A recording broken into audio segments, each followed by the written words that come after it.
listening to Business Talk Radio, where we take business to the next level. Rapping with Dr. Jacalyn connects you with experts from all over the world to help you take charge of your career, your business, and your life. Rap along with us. Visit drjacalyn.com to learn how to become a guest or a sponsor. And now, the doctor is in.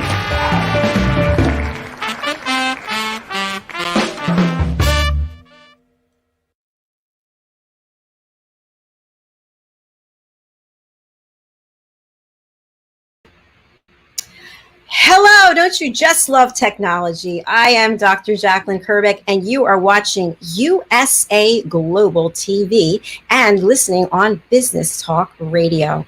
Our show today is It's All About Dating. And who is here with me, as always, the star of our show, Lori Mendelsohn, dating coach and matchmaker. Hello, friends. How are you?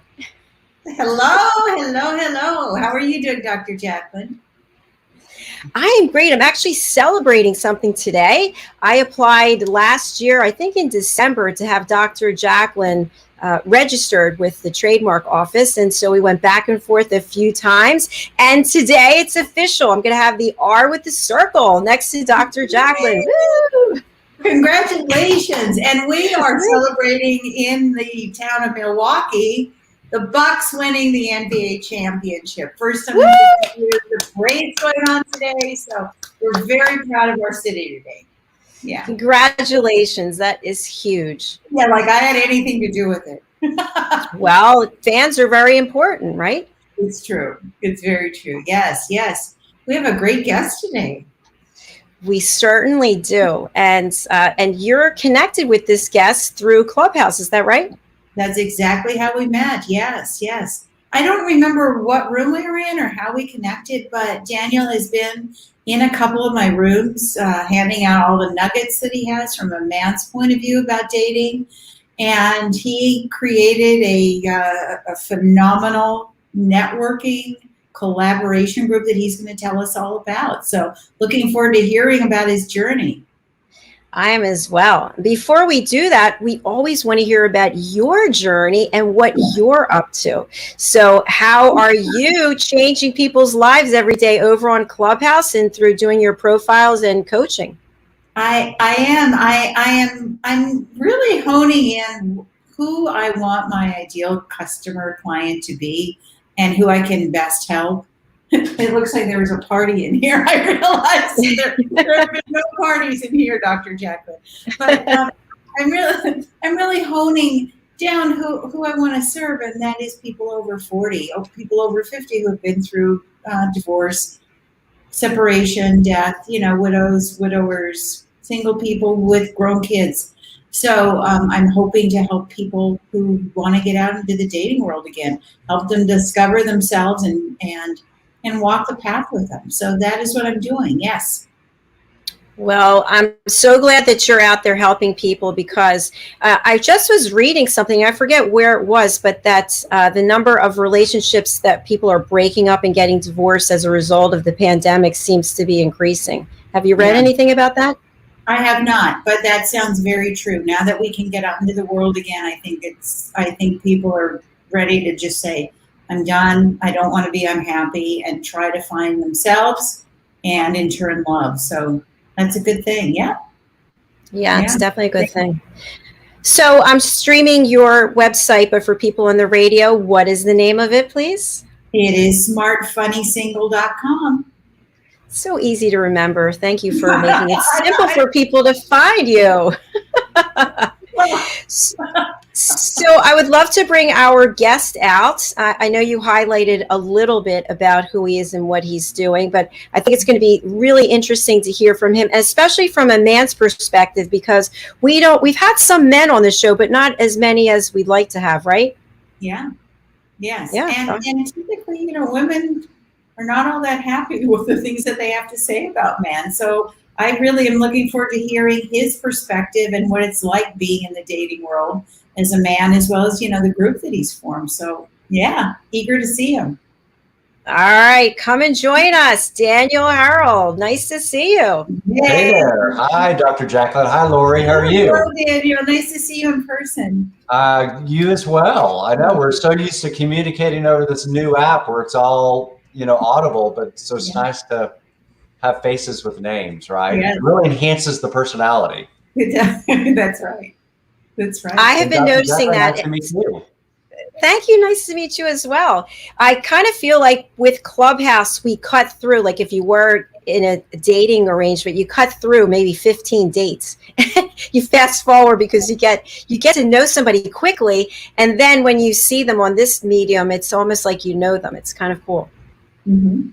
It really is. And it's interesting because a lot of times you're hearing people just speak about a subject. So it's not like you're dialoguing with them directly. You get to hear them dialoguing with other people, which that's like an element of kind of initial dating that you don't really get to experience, right? Unless you go out on a date and you see that person interact with the wait staff.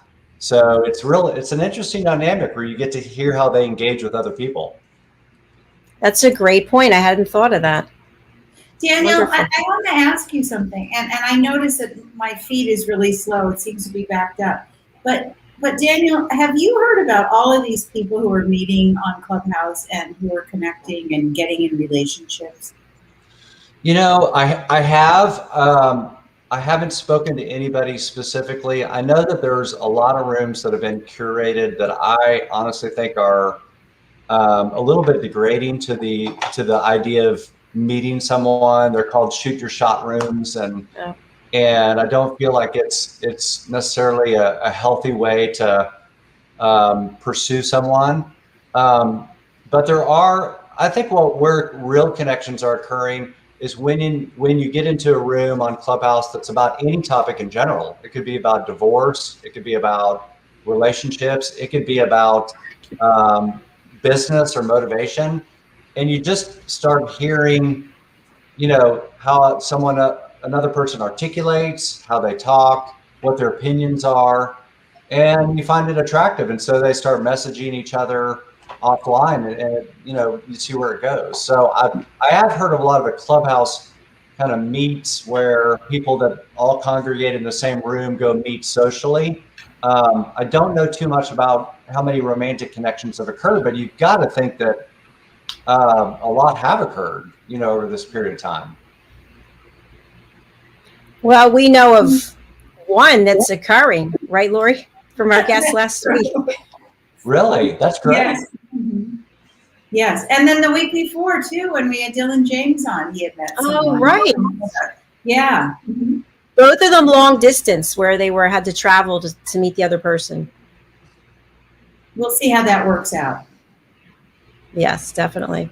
But so, Daniel, you've put something together, a group that's really fascinating. And as Lori's telling me, it's growing and growing and growing. Can you please talk to us about Divorce Over 40? Sure. Maybe it might be good if I give you a little bit about my background and why I created it. Yes. I was in a 22-year marriage with 4 years before of dating. So about 3 years ago, we decided to part ways after a 26-year relationship. And, here I am as a man where, I literally dated her from the age of 19 years old up until 45. So frankly, not only had I never dated before, period, but I really never knew how to navigate. I hadn't navigated my life as a single. And so it was quite an adjustment. And, I, like probably a lot of men and women for that matter, when they come out of a long relationship, a lot of people choose to just dive headfirst into the deep end. And that's what I did. I dated a lot. You probably could have called me a serial dater, which I didn't know what that meant at the time. But it was like an opportunity for me to touch, taste, feel, a lot of different, and experience a lot of different people and meet a lot of different people in a short period of time, which I've never been able to do before. And so, I kind of navigated through that. I had my missteps, and I stumbled along the way. Kind of figured out how to date with integrity after a certain period of time. And then COVID hit. and which pretty much, as you know, for you guys and everyone else, pretty much shut off pretty much anything socially. So it gave me a time to reflect. And here I am 2 years, 18 months to 2 years, actually it's about 18 months after my divorce. I'm not dating, which in hindsight, I realized it was just to fill a void of wanting connection.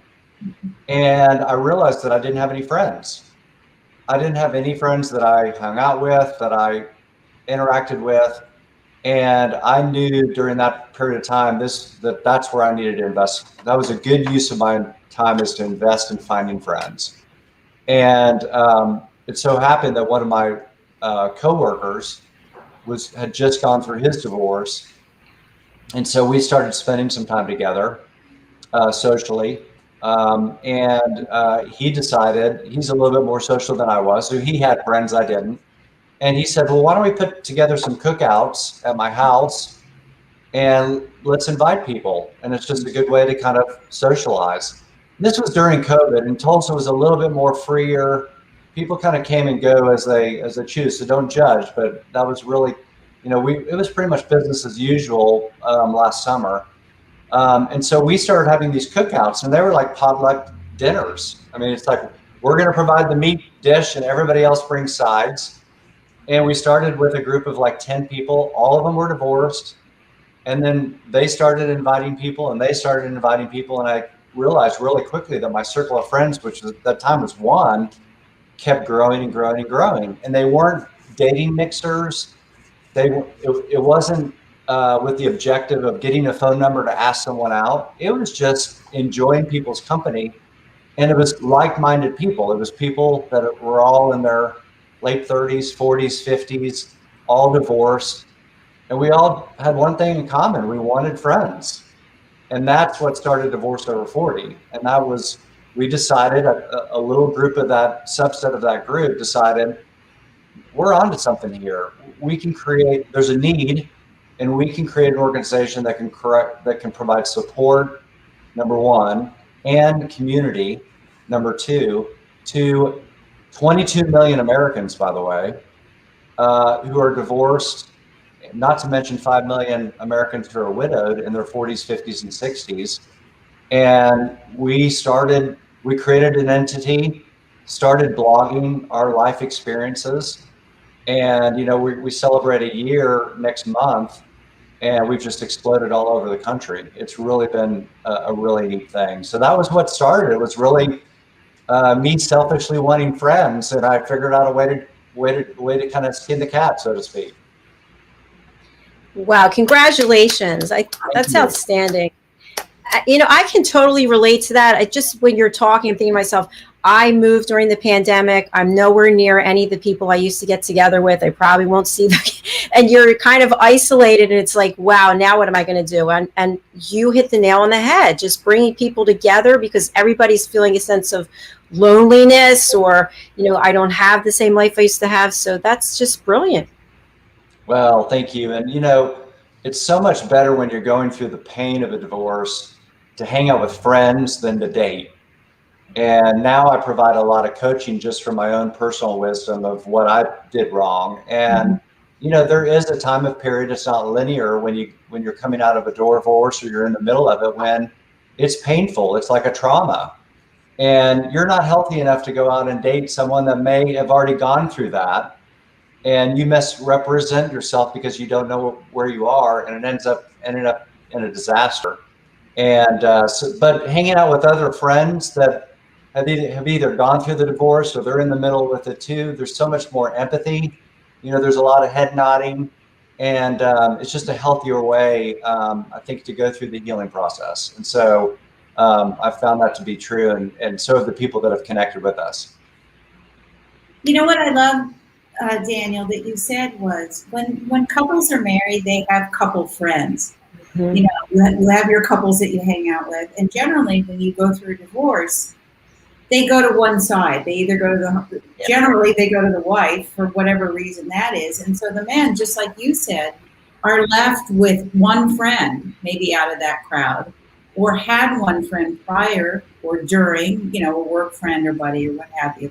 So this really fills that void, which is so terrific. You know, you're right. I was watching the Steve Carell movie where he was going through a divorce. It's a comedy, and I can't Yes. remember Yeah. the name of it. Mhm. But he was sitting there at the bar, and he's got his old, you know, he's just a dad that's wearing his tennis shoes at a bar. Yes. And one of his couple friends comes in because they were going to meet, and his couple friend had a gift, and he sits down, he orders a glass of wine, he drinks it as fast as he can. He gives him the gift, and he says, "My wife told me I can't see you anymore." And Steve Carell sitting there going, "You're breaking up with me?" He's like, "I'm sorry." And that's so true. And I think a So lot of true. it, Lisa, to your point, you know, the female or the woman in a relationship typically kind of plays the social chairman role, I think, a lot of times. And my ex was no different. She coordinated, organized, and structured all of our double dates and all of our social activities. And if it were up to me, we probably wouldn't have had a social life altogether. And so I think that's why a lot of the friends gravitate, is because, you know, the woman is picking couples in which she connects with the other woman, right? And so that's where I think when a divorce occurs, a lot of people will gravitate back to the wife because they're the ones that orchestrated in the first place. But Yes. I was no different from everyone else. I mean, I had one guy friend that was married. Of all of, you know, I probably had 10, we had 10 couples that we would interface with. And I had one of the 10 reach out to me while I was in the middle of it and, you know, left me a voicemail. And I didn't want to return his phone call because I thought, you know, he's just, you know, scooping for gossip, which a lot of people do. And my ex convinced me to call him back. She said, "Well, why don't you call him back? Because maybe his intentions are good." And I called him back and he said, "You know, I heard what's going on. I don't want to ask any questions. I just wanted to see if you want to have a beer, if you needed a beer." And that meant so much to me, of anything in my entire divorce experience, of that one gentleman. And you know what? A year later, he got divorced and was going through his painful process. And it was my turn to show up. And I did. And so that means a lot. And it's something to think about for anybody in your audience that's married. So a lot of times people don't communicate with their divorced friends because they don't know what to say, or it feels awkward. And I just say, reach out and just say, "I can be there as a friend if you need me. We don't even need to talk about anything that you're going through." That's more powerful to me than anything else that someone can do. I agree. Such good points, because you know what, at least when I got divorced, first of all, you lose the marriage, and I left the home, so I leave my home, and then the friends take the sides, and then you're totally isolated, and you've got all this pain, and now if friends who do reach out, it's them and you, so it's three or two couples and you five, and you're always the odd person out, and it just doesn't feel good. So what you've done is just really, it's heartwarming. Well, I'm surprised that it hasn't been done. You know, I think there's a lot of divorce support groups, and the church, in some regards, has driven a little bit of that. Although that's a whole other topic about how I feel the church fails with divorcees. But there are some that get it right, and there's a lot of divorce support groups, especially if it's a very traumatic event where there's some sort of abuse. But I feel like it's like almost like a self-help, like 9-step program.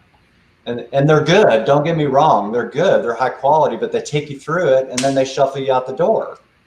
Well, that doesn't help with the social aspect, the social changes that occur when you're going through a divorce. And so we fill that gap. As a matter of fact, if anything, we can come in on the other side of a divorce care program and say, we have a place for everybody to fall now. Beautiful. Jacalyn, do we need a commercial break? You read my mind, Lori. Thank you. Yes. Actually, we haven't talked about dating. I'm sorry. We got to get into dating, right? We will in our next segment. I'm actually going to play a new clip that is from the UK, and it's really about mental health, feeling good, and it involves horses. So let's take a look at this clip, and then we'll be right back on It's All About Dating.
You're listening to Business Talk Radio, where we take business to the next level. Welcome back to USA Global TV and Business Talk Radio. It's all about dating with my co-host Lori Mendelsohn and our guest Daniel Herrold. So in our first segment, Daniel was giving us a little bit of background about his long-term marriage, his divorce, and finding himself alone and with one friend. And from there has built a community that is expanding as we speak, 10-fold, 100-fold, I'm not sure, but giving people a community where if you're divorced and over 40, you can come together. It is not to get phone numbers. It's not to elicit dates. It's really to give a sense of community and support for people who are divorced. How did I do, Daniel? You nailed it. You should come join our tribe. I might, except I'm 58, so that might be a different club. I don't know. Oh, we've got plenty of people in their 50s and 60s in our group. Trust me. Okay. All right. Good. Good to know. Yeah, Jacalyn and Daniel. I mean, Daniel, when I joined, I remember one of the things that you have to sign is that it is not allowed to hit on anyone or have, or approach or do anything of that sort. So it's a really safe space, which I thought was so wonderful. Yeah, it's interesting because I always have to caveat that the relationship, I'm in a relationship now and I met her at one of these events. So I always have to say, I don't want to be the hypocrite, by saying you can't do that. And really it's more about going to these events you can't go to the events with the primary objective that I'm there to try to find someone to court. We really want people to come in with the right mindset. And I'm in need of friends. I'm in need of connection with like-minded people. And so I want to come to the event for those reasons. Now, if a romantic relationship comes organically by those types of events, isn't that what everybody wants anyway? Lori, as a dating coach, that's what everybody that's like the $1 million question. How can I meet people organically? And we're creating an environment where take all that pressure off, where you don't have to dress the finest and you don't have to, be in your interview mode, and you can just relax and come and enjoy socializing with people and being real. And ultimately, and we've seen it, we see relationships fostering organically from that. And it's a beautiful thing. Yeah. Daniel, that's exactly it. Everyone keeps saying, I just want to meet someone organically. How come I can't meet someone organically? Well, you have to join DO40. That's right. That's right. So how does it work? So let's say you're somebody like me in New Jersey. Well, so what we did is we originally, our goal was never to even build this out. We thought it was just going to kind of be a cool social group in Tulsa. We never envisioned it being a business, let alone a movement, which I kind of describe it as now. And we started having these happy hours. This was in August of last year. And we just continued to build momentum through social media. And one of the happy hours, I'm there and I'm greeting people. And there was a group of women from Oklahoma City. And I was like, you guys drove 2 hours to come to a happy hour? And they were like, heck yeah, there's nothing like this in Oklahoma City. And that's like when the light bulb went on. And one of the ladies approached me and said, how can I replicate what you're doing in Oklahoma City so you don't have to drive 2 hours every trip? And so we came up with this model of creating or trying to identify leaders. We call them city ambassadors. They're an ambassador or representative of the divorce over 40 to kind of be the social chairman or the head point of contact for a city and to curate and cultivate and create events. And so Oklahoma City launched, and they have nearly as many people as we have now in our events. We're approaching, I think last month we had 130 people at our happy hour. Wow. And they're getting up there.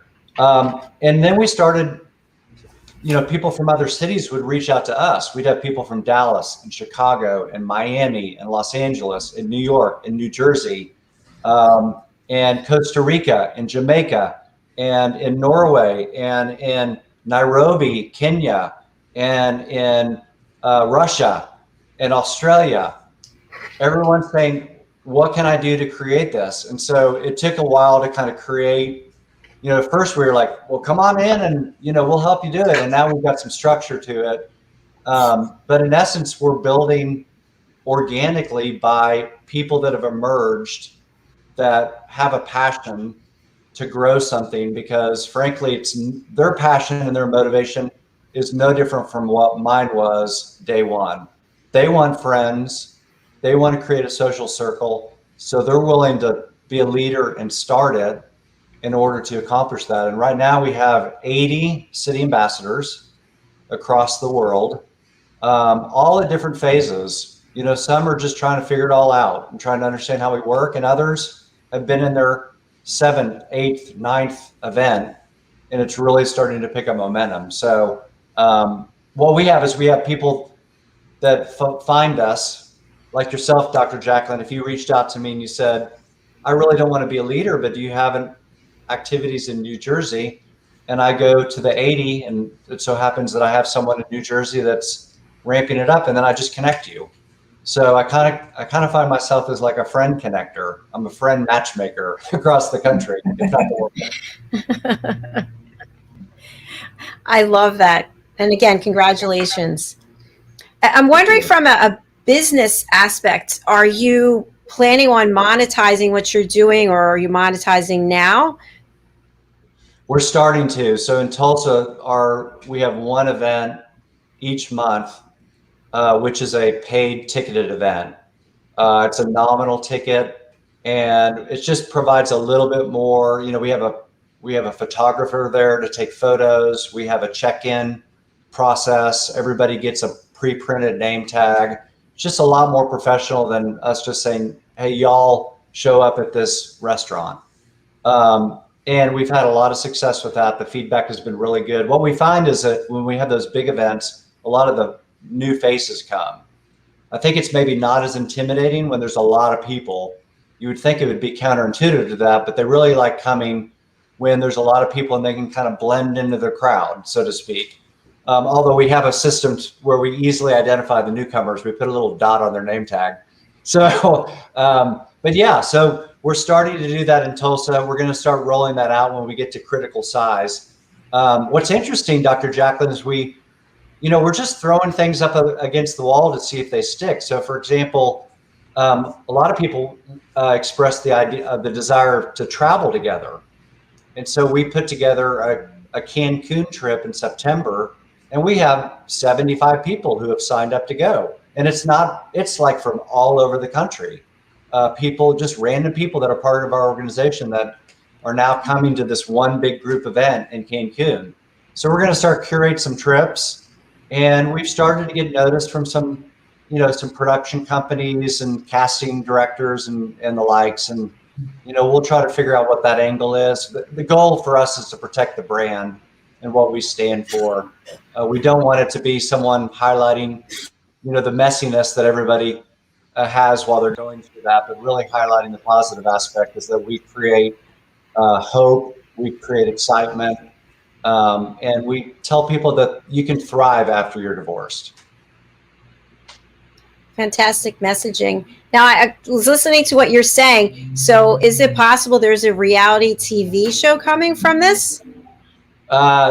You know what? I don't want to speak out too soon to it, but we did have an interesting call yesterday about a number of different ideas. So we'll see. Wow. Yeah. Wow. Good for you. It's a big demographic. I didn't realize it until I started looking at some of the latest census data, which they track all of, your marital status. And, the number that I threw out, it's an accurate number. There's 22 million divorced adults between the ages of 35 and 65. That's a very large population of people that all probably are, we have a very common denominator amongst the divorce community. We all are yearning for support. We need to go through a process where we heal, and there's coming out of a divorce where you have to rediscover yourself. Part of that is friends. Part of that is dating, which is why we're here to talk, right? Mm-hmm. Absolutely. Wow. I'm wondering from Daniel, from any experience that you have or research, and then Lori to chime in. So there are definitely people who are divorced, myself included, who really want to have friends but are not so interested in dating. Any statistics on that? Because I know I'm not alone. I've actually met with a number of people in the last couple of weeks who are like, you know what, I'm pretty happy with my life. I just want some more friends. Yeah. I don't know if I have statistics, but I actually just spoke about that today. And Lori, you could probably speak to that.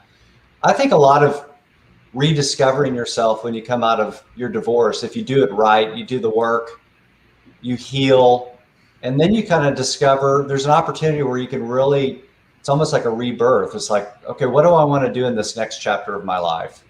And what does that look like? Is there maybe a dream or a passion or a career or a hobby that I want to pursue? And I think a lot of times when people really embrace that and they really feel happy as someone that's single, I think there's seasons where it's like, I don't want a plus one at this time. I'm really happy pursuing all of these new things that, I've never had an opportunity to pursue before. I kind of put them on the shelf. Lori, you could probably speak to that. I think Yes. there's different seasons where people may or may not want their plus one. Agree. There is a season called cuffing season, which starts in October and ends in March or April, when people want to not hook up, in the new term. In my generation, hook up is meet and get together. And they want to have someone to cuddle with, but they don't necessarily want it to last a lifetime. And I'm coming across a lot more people who really admit they're very happy being alone. They don't want to make the change in their lifestyle. They've now become accustomed and very happy to living alone. And they'd like they would like someone to spend time with, but not necessarily deep dive and get into an emotional relationship with. They want companionship. I find that a lot more people want companionship. And Daniel, I'm feeling that way more and more because of the work that I've done, and that I finally am really happy with myself. And that's a really good place to be. Dr. Jacalyn, I think you're also there. Definitely there. Yeah. Yeah, I think that's so important to get to that stage even before you really start to intentionally date. And if there's one thing that I learned early in my process, because I dove right into dating, as I mentioned, and my first right out of the bat dating experience was an exclusive relationship, and it lasted only 3 months, but and I went through another one right after that, and then I realized, you know what, I am not ready. I still need to do my own work. I still need to heal from this, from my divorce, but I still really enjoy dating. And that's when I kind of switched the mindset, and I said, I still believe that I can navigate dating with integrity by being direct and honest and upfront with what I want and what I don't want. I think that's really important. And then just see if someone can align with that. Yeah. And I think that there's a good segment of the population that are kind of like that, where, maybe I just want to casually date for a season and just to meet new people and experience different personalities, and not necessarily intentionally look for that next partner of mine. And that's kind of where I came and really kind of focused my efforts, really being very direct, very explicit, even from the point of what I communicated on dating apps, of this is where I am and this is my journey and this is what I'm out looking for. And then it was just finding people that align with that. And a lot of people didn't. A lot of people are at different stages where they're looking for a more serious relationship. But I gave them, the other person, the opportunity to say, no, this doesn't work for me. We're not in alignment. And it was a very healthy way of dating, because I wasn't putting on any facade, wasn't disguising myself just to, secure a date or woo a woman. That's really beautiful. And we definitely respect that for sure. Yeah, yeah. And you know what, too? When you don't have that pressure that there's an end game, it's much more enjoyable to spend time with that person. Then it develops organically.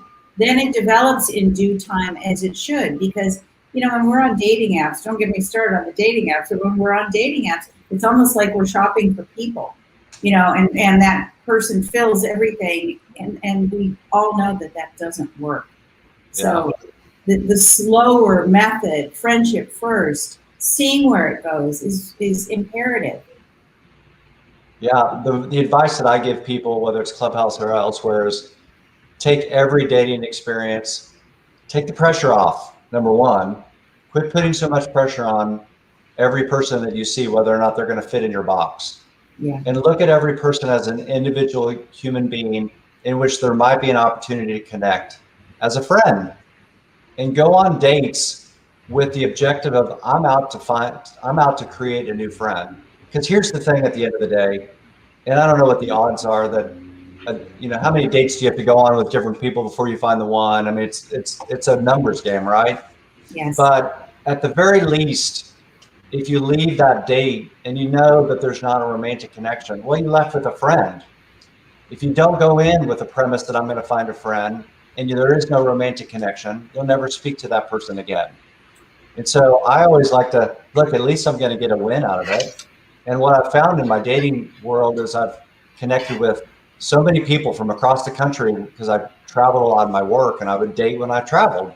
And many of those are still, they're all connected. We're all connected on social media. I'm their cheerleaders. They're my cheerleaders. I've got several that are involved in Divorced Over 40 now because I created all these friendships across the country. And it wasn't something where I just went out with someone, and if it didn't work and there wasn't a romantic connection, then I just discarded them and moved on to the next. I love how this is a completely different perspective, and it's so timely with what everyone's going through with the pandemic. If you're coming out of a divorce, you're not having to be alone, and you can make connections without pressure. That doesn't mean that you shouldn't intentionally date. And Lori, I know that you really emphasize that. You should still apply a good filter, make sure that someone is aligned with what you're looking for, but at least take the pressure off in that first, second, third encounter. This is someone that I'm just going to discover who they are and see if I can cultivate a friendship. And what that requires, if you have that mindset, is you have to be curious. You have to ask questions. You have to it's no different from you cultivating with a new girlfriend. In order to get to know her, you have to ask questions. You got to get to know her. What is she passionate about? What does she like? What does she not like? And so, all of my dating experiences, it was always me just, and I'm in sales, so it comes a little bit more naturally for me to ask questions and to listen. But my dating experiences were all about me discovering who that person was with a lot of questions, a lot of genuine questions. And I just found it such a healthier way to go out and meet people than to put all this pressure on, to feel a lot of times when you have all that pressure going on those dates, then you over talk because you're trying to over impress, and it's awkward and you don't feel natural because you don't want to mess up. And I just think kind of diffusing the pressure piece of it can make your dating experience so much better. I agree with you, Daniel. Well said. Very well said. It's hard to believe, but we are already at the end of our show. And get out of here. Yes, there's so much. I keep getting buzzed that the next show is in 15 minutes. Daniel, we'd love to have you back on this show or any of our other shows because you have a wealth of information. You're doing wonderful things to help other people. I would love to come back. I felt like I dominated the entire conversation, so I apologize. But you're the guest. You're the guest. So that's what we're here for. Well, thank you for having me on, and I think this is a great platform like these to get the word out and just to get people's mindsets to think a little bit differently, because I think it could really improve the quality of life in both men and women if they approach dating in a different way. Absolutely. Daniel, I'm going to spotlight you. What is the best way for people to reach out to you, considering people are listening on the radio, and who should reach out to you? Well, I love to write. So I kind of do a lot of blogging on my Instagram. And if you're involved, if you want to get involved in my divorce community, you can start with me and then venture over there. You can start over there and venture over to me. I actually just spoke about divorce and rebirth just yesterday. I think it's a really good, thought-provoking post that I made So probably the best place is to find me on Instagram, which is, of course, the @ and then Daniel, DANIEL Herrold, HERROLD, and start there. And then, we can get you over to the divorce community, get you plugged in if that's something you want to do. Wonderful. And Daniel, I'd love to connect with you on Facebook so I can tag you on all of the postings. So thank you again for being here, and we wish you well, and we look forward to you coming back. Thank you so much. I appreciate it. It's nice to get to know you. And Lori, good to see you again. Same here. Thank you, Daniel. Thank you. Bye, Daniel. Bye-bye. Bye. Lori Mendelsohn, what is the best way to get in touch with you, and who should reach out to you? Anyone who is single and who would like to have a partner in learning about themselves and how to start dating again, the way that Daniel loves to date, or dating with a little more intentional, well, whatever the word is that I'm looking for. Intentionality. There you go. It's smartfunnysingle.com. I'm on Instagram under smartfunnysingle.com, Facebook under smartfunnysingle.com, and Clubhouse at Matchmaker Lori. Wonderful. Thank you again, Lori, for being here for another great show and for introducing us to Daniel. And we are going to sign off today with Route 66, Tony Moore, who is a very accomplished singer-songwriter, started off with the Iron Maiden and is out on his own and has released his single, Route 66, and then we're closing out the show. Come and join us in 12 minutes on A Better You, lessons from the best coaches, consultants, and trusted advisors. It's our presentation platform where our experts share 15-minute lessons with you. All right, take it away, Tony Moore.